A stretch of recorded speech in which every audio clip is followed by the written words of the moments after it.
Assalamualaikum warahmatullahi wabarakatuh. Hai teman pemilih, kembali lagi di podcast KIP Kota Banda Aceh bersama saya Maura Indira Rizka yang akan menjadi host pada hari ini.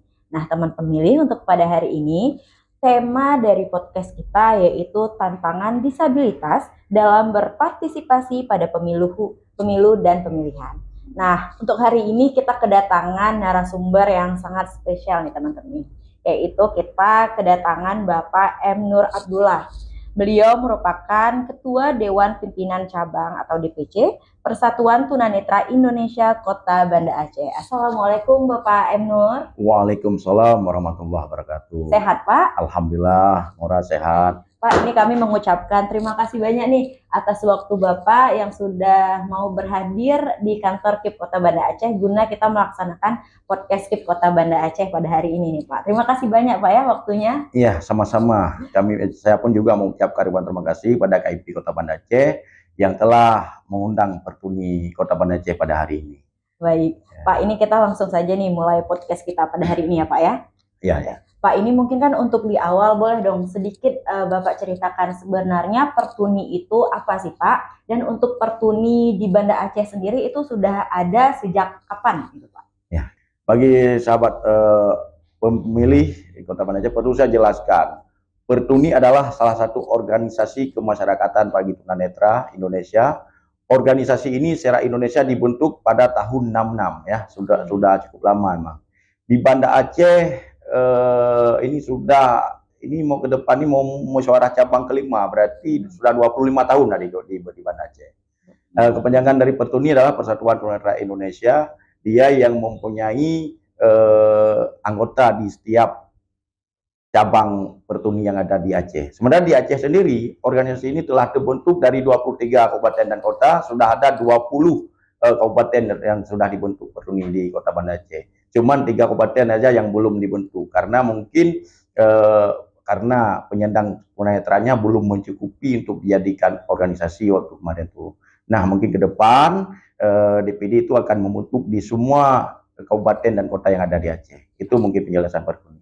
Baik Pak, berarti ini tadi kalau dari penjelasan Bapak, Pertuni ini sudah hampir 25 tahun di Banda Aceh, ya, gitu ya Pak ya? Iya, di Kota Banda Aceh. Berarti otomatis juga Pertuni ini sudah melewati beberapa kali fase pemilu dan pemilihan tentunya di Banda Aceh ya Pak? Iya, betul. Ini kita melihat mungkin 2 pemilu ke belakang saja nih kita mengambil. Berarti di 2019 sudah ada Pertuni, di 2024 juga sudah ada Pertuni ya Pak? Nah ini boleh saya tanyakan sedikit ke Bapak. Ini di 2019 dan di 2024, 2 pemilu yang lalu.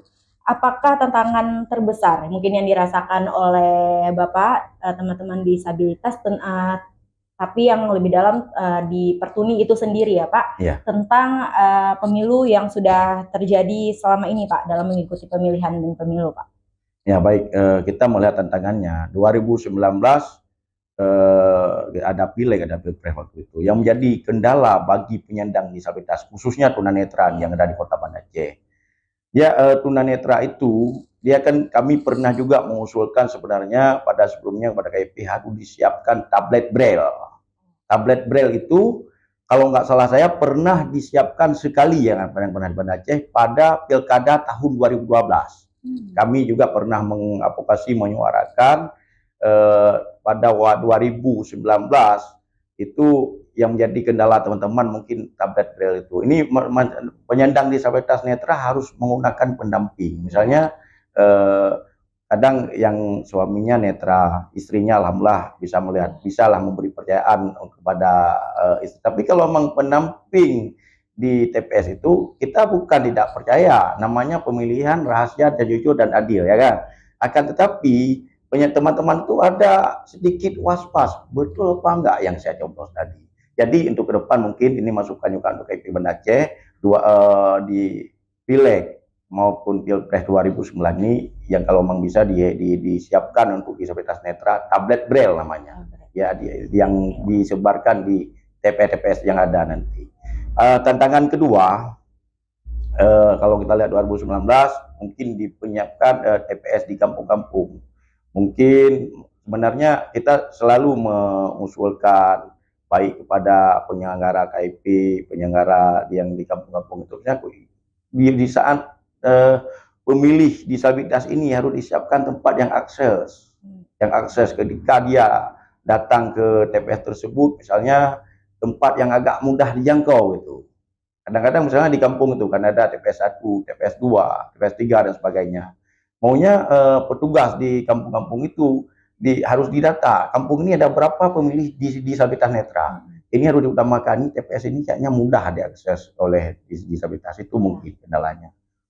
Apa ini kan sebenarnya sangat bagus masukan dari Bapak sendiri kan, ini untuk pembuka saja kita sudah tahu nih apa masukan dari teman-teman Pertuni bahwa bagaimana untuk kita memajukan dan memfasilitasi teman-teman disabilitas yang pada saat ini yang kita maksud adalah Pertuni itu sendiri untuk tunanetra agar kedepannya lebih mudah aksesnya, lebih mudah menjaga pilihan suaranya mungkin Pak memang itu rahasia seperti itu ya Pak.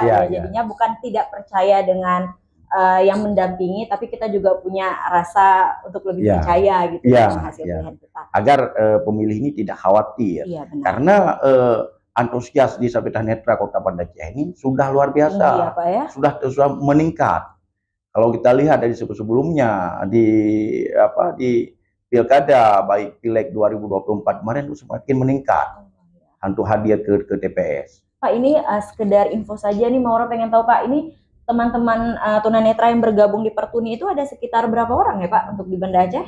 Kita mungkin di Banda Aceh, kalau Kota Banda Aceh sekitar 100-an orang. Oh, berarti lebih juga, maksudnya itu angka yang besar karena itu lebih dari 100 orang kan seperti itu ya Pak. Nah ini untuk teman-teman di Pertuni ini sendiri Pak, apakah selama ini info-info terkait dengan kepemiluan ataupun kegiatan-kegiatan yang dilaksanakan KIP yang disosialisasikan oleh KIP, apakah itu tersampaikan Pak kepada teman-teman tunanetra Pak? Ya, insya Allah tersampaikan, karena gini, juga memang KIP Kota Banda Aceh ini ya menjelang pemilu-pemilu seperti itu sering juga menyelenggarakan kegiatan seperti ini. Bahkan kami pada tahun 2019 yang lalu juga pernah mengadakan simulasi kerjasama Pertuni dengan KIP Kota Banda Aceh waktu itu. Juga itu kan kita memberikan pemahaman terhadap pemilih disabilitas. Maka dengan ada advokasi-advokasi seperti itu, Pertuni pun terus menyuarakan pada teman-teman, ayo kita sama-sama ke TPS, karena ini pemilu ini yang diselenggarakan oleh KPU ini merupakan semuanya hak warga negara, mempunyai hak di sana. Jangan dipandang, oh kita nih tunanetra, kita juga mempunyai hak. Sama seperti suara yang non disabilitas, itu kami sampaikan. Berarti alhamdulillah selama ini jangkauan KIP ini sudah bisa menjangkau ya teman-teman disabilitas khususnya untuk Pertuni ya Pak ya. Ya sudah. Jadi untuk selama ini nih Pak, pemilu-pemilu yang sebelumnya, selama ini teman-teman Pertuni ini dapat info atau sosialisasi dari KIP itu biasanya lebih banyak itu dari apa Pak? Dari media sosial kah? Dari memang kami yang datangi langsung, atau dari mulut ke mulut? Biasanya lebih dapat infonya dari mana nih Pak? Ya, kalau memang sekarang ini saya rasa kalau informasi yang diselenggarakan oleh KIP itu dari mana-mana aja tahu mereka. Juga dari medsos, juga dari kan KIP ini setiap membuat acara kan mengundang Pertuni, ya kan? Mengundang Pertuni. Kami kan ada grup WA misalnya, contoh yang diundang hari ini. Kita kan sharekan tuh. Ini KIP mengajak kita menjadi narasumber dalam proses mereka bagaimana begini. Jadi mungkin dari situ mereka tahu semuanya. Pak, itu sebenarnya kan alhamdulillah kita bilang ya Pak. Ya, karena kan tentunya kesuksesan pemilu itu sendiri tidak serta-merta hanya karena KIP saja yang melaksanakan pemilu Pak. Tentunya kan dengan adanya dukungan dari teman-teman pemilih semua, termasuk juga teman-teman disabilitas, yaitu ada teman-teman Pertuni juga. Karena kan selama ini kan seperti yang Bapak katakan, KIP Kota Banda Aceh sering melaksanakan sosialisasi, yang mana itu juga kan kami membutuhkan kritik, saran dari teman-teman pemilih dari berbagai segmen seperti itu ya Pak ya. Seringnya diundang ketika ada sosialisasi berbagai segmen untuk mendengarkan apakah yang harus dibenahi, apakah yang harus ditingkatkan untuk pemilu yang akan datang. Nah Pak, ini kami ingin menanyakan juga nih Pak, apakah teman-teman tunanetra selama ini sudah merasa bahwa sudah dilibatkan dalam proses demokrasi Indonesia, khususnya di Banda Aceh ini sendiri Pak? Apakah ada merasa kurang terlibatkan atau selama ini merasa sudah sangat terlibatkan Pak? Ya, kalau menurut saya penyandang disabilitas netra khususnya di Kota Banda Aceh, Kota Pertuni, jauh sudah jauh cukup baik sudah untuk dilibatkan mereka daripada sebelumnya. Karena gini, setiap pemilu 5 tahun itu semakin baik pelibatan teman-teman. Kalau pemilu terakhir kemarin di 2024 itu saya rasa sudah terlibatkan semua, sudah aktif semua. Baik Pak, ini sekarang kita mungkin lebih luas lagi, kita ngomong soal pemerintah selama ini. Apakah menurut teman-teman Pertuni, perhatian dari pemerintah atau penyelenggara pemilu terhadap teman-teman Pertuni itu juga sudah besar Pak? Karena kan seperti yang Bapak katakan di awal tadi, ada juga beberapa kekurangan mungkin yang masih dirasakan oleh teman-teman Pertuni kan. Mungkin kan selain yang disampaikan kepada KIP selaku penyelenggara, kan apakah mungkin teman-teman Pertuni juga sempat diundang untuk diminta sedikit saran oleh pemerintah untuk kemajuan pemilu yang akan datang seperti itu selama ini Pak? Maksudnya yang undang kan kalau selama ini kan KIP nih yang nanya, Pak gimana nih teman-teman Pertuni, apakah sudah terfasilitasi apa kebutuhannya selama ini untuk pemiluhan. Tapi kan kita dari KIP sendiri kan, kami juga dari atas nih Pak, dari pemerintah kan, mungkin sudah ada selama ini pemerintah menanyakan apakah dari teman-teman Pertuni apa kebutuhan selama ini agar bisa ditingkatkan di kepemiluan yang akan datang seperti itu Pak. Ya, nah seharusnya seperti itu memang yang kita inginkan. Jadi jangan keep aja, ya karena seperti yang Maura katakan tadi, pemilu ini bukankah tanggung jawab KIP semata. KIP ini merupakan penyelenggara, tapi ini kan tanggung jawab semuanya elemen seharusnya dari pemerintah hingga penyelenggaranya dan pada pemilih semuanya termasuk kami penyandang disabilitas. Itulah yang tidak ada di pemerintah Kota Banda Aceh hari ini. Tahu saya sudah 10 tahun di Pertuni, tidak pernah pemerintah itu mengadakan acara membicarakan masalah pemilu ini. Ya, kalau memang ada sekali saya pasti tahu karena periode di Kota Banda Aceh tiap-tiap acara itu pasti melewat organisasi. Mungkin ada lewat organisasi, tapi saya rasa memang tidak pernah kalau dari pemerintah sendiri. Sebenarnya itulah yang kita harapkan agar sinkron, sama-sama memperjuangkan untuk memenuhkan hak keadilan dalam menghadapi dengan pemilihan gitu. Iya.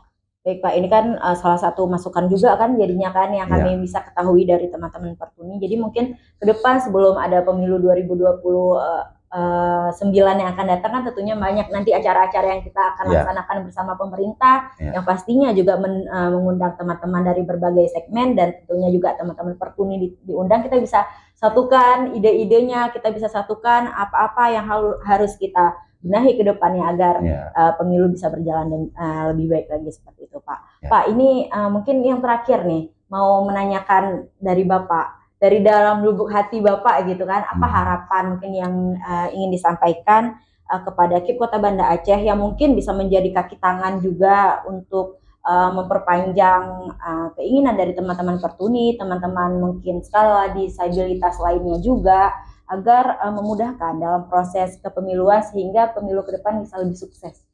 Ya, baik. Harapan saya kepada KIP Kota Banda Aceh yang pertama, memang kalau kita lihat yang sudah terjadi selama ini sudah jauh lebih baik daripada tahun-tahun sebelumnya lah. Misalnya kalau kita lihat tiap pemilu 5 tahun sekali semakin baik. Cuman ada beberapa harapan. KIP Kota Banda Aceh ini harus menginstruksikan pihak penyelenggara di kampung-kampung tuh KPS misalnya, KPS ya PPKS. Misalnya harus mengharapkan sama mereka memberikan pelayanan yang baik lah untuk pemilih penyandang disabilitas netra. Dan seperti yang saya sampaikan di awal tadi, misalnya dalam mengeluarkan undangan yang dikeluarkan oleh PPKS itu harus ditentukan TPS yang lebih akses, gitu. Mungkin itu aja harapan saya. Karena ini penyandang disabilitas tunanetra ini khususnya anggota Pertuni sudah semangatnya sudah 100% semangat dalam menghadapi pemilu. Karena mereka itu setiap kontestan elit politik yang bertarung itu ada jagoan semuanya tiap tahun tuh.